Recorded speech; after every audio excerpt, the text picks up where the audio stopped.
A proposito della trasparenza con cui lei ha iniziato la formulazione delle istituzioni in Somalia, volevo farle una semplice domanda: se è nella natura dei somali essere contrari alle libertà individuali. Faccio un semplice esempio, quello del Somaliland, che ha arrestato tutti i giornalisti che si erano espressi non in maniera desiderata. E faccio l'esempio anche del Puntland, che ha arrestato i giornalisti, sia quelli corrispondenti esteri o d'altro.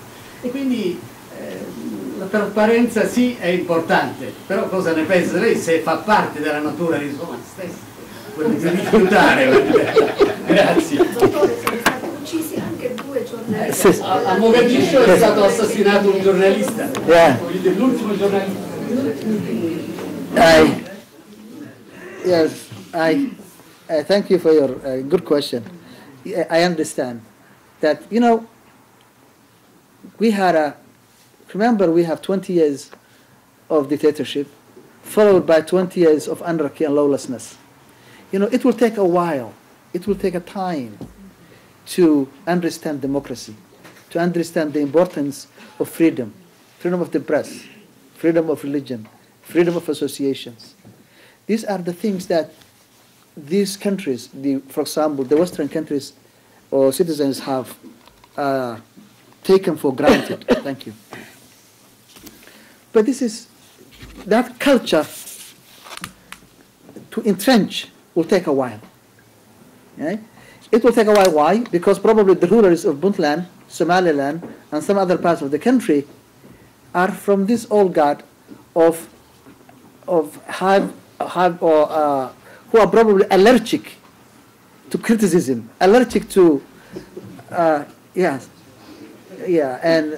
so therefore the new generations, probably the diaspora and the new generations of Somalis will hopefully will have a different tack on the issue of freedom and liberty. Transparency is very important. It's good for the government. Criticism, political criticism, is a way of correcting the government to the right path.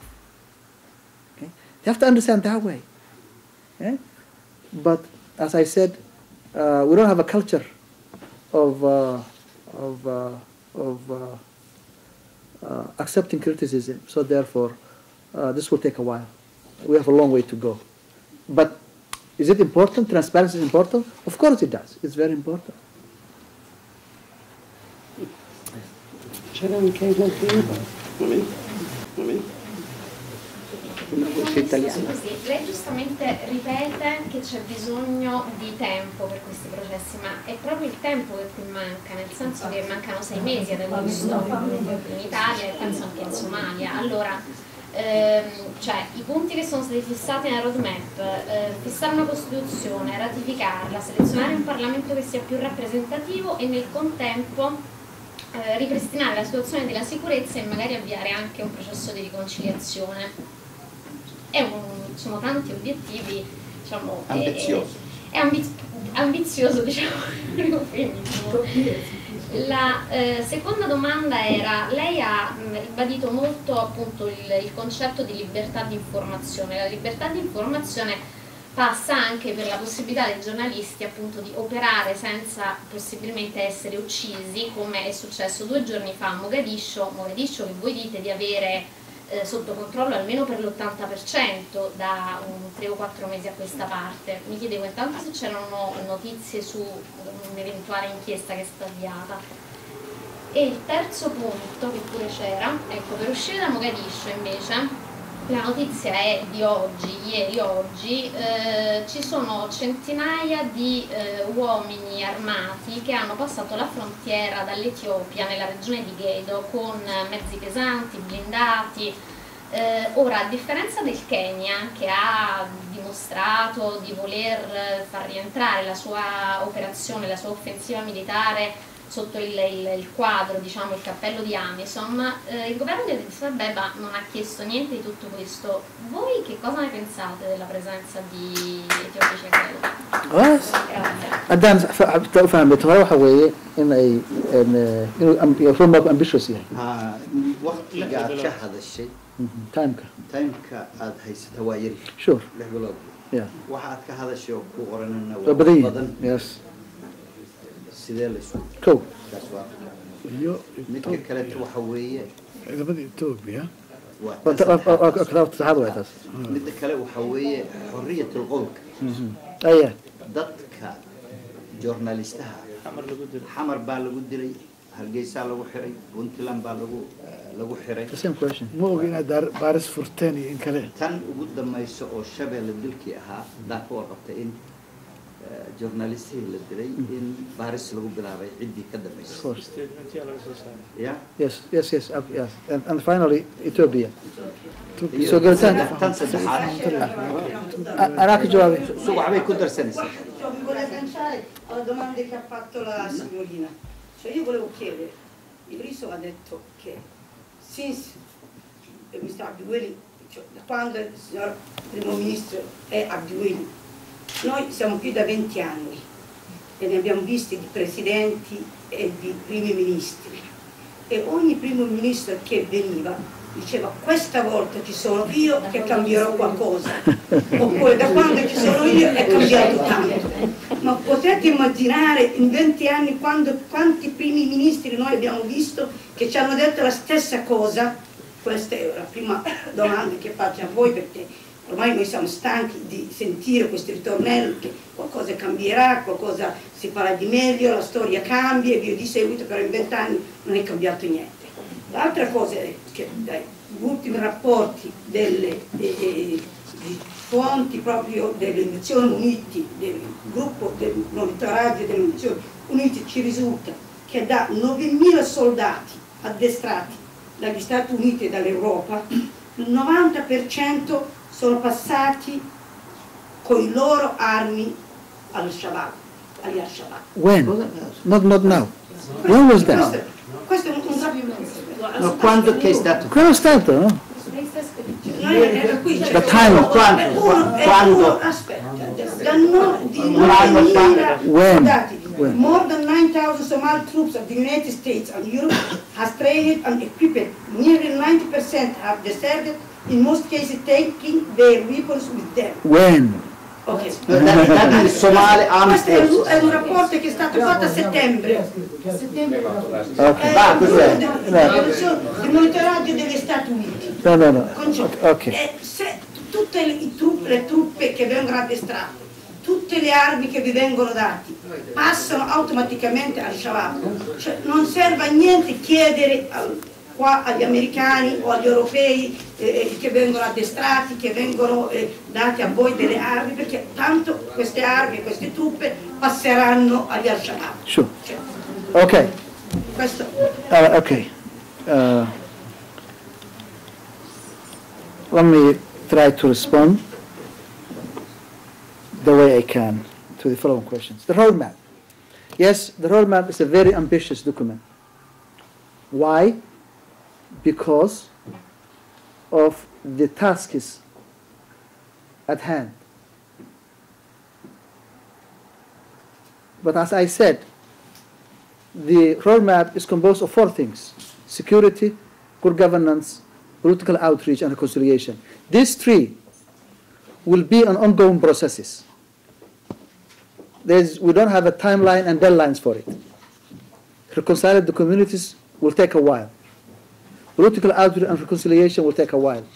Good governance and good institutions, establishing good institutions, will take a while. They are ongoing processes. Okay? They will stay with us. And the same thing for security itself. But the 2 things that cannot wait is the drafting a constitution for the country and also the reform of the parliament, so that we have a good political dispensation in August 2012. Change of leadership, change of governance, and moving from transition to a permanent governance. I guarantee you that.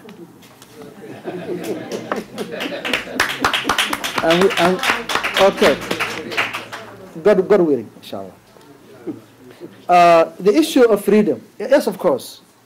Not only the last journalist killed, but so many journalists lost their lives in Somalia for the last few years. He's the last one, but he's not the only one. Okay, and of course, this process that we are going through, okay, many people will die for noble causes. Okay, so freedom, democracy, all these are good, noble causes, and some people will die for that cause. Okay? As far as the Ethiopians is concerned, look, we Somalis, we have to go to the mirror and we have to look ourselves in the mirror. The Somali problem is no more confined to Somalia. The Somali problem is no more only a Somali problem. It's a regional problem. It's a global problem. Why Kenya intervene in Somalia?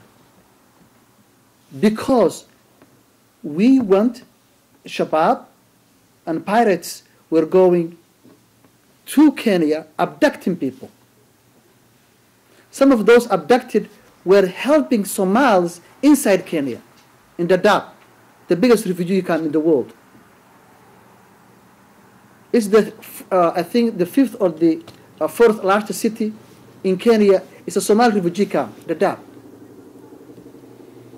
And Shabab and others were going and abducting people from inside Kenya. Kenya is a country that depends on tourism. When they abducted people from Lamu, 90% of hotel reservations were cancelled. So Shabab hit Kenya where it hurts the most.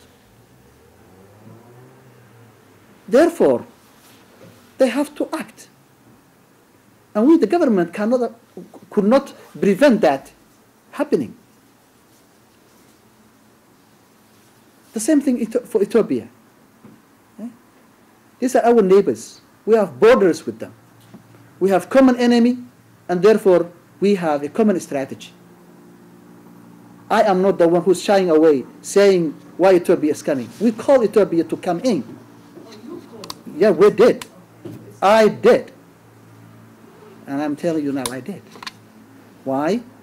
Because we have a common enemy, and we should have a common strategy to defeat this menace. To defeat this menace.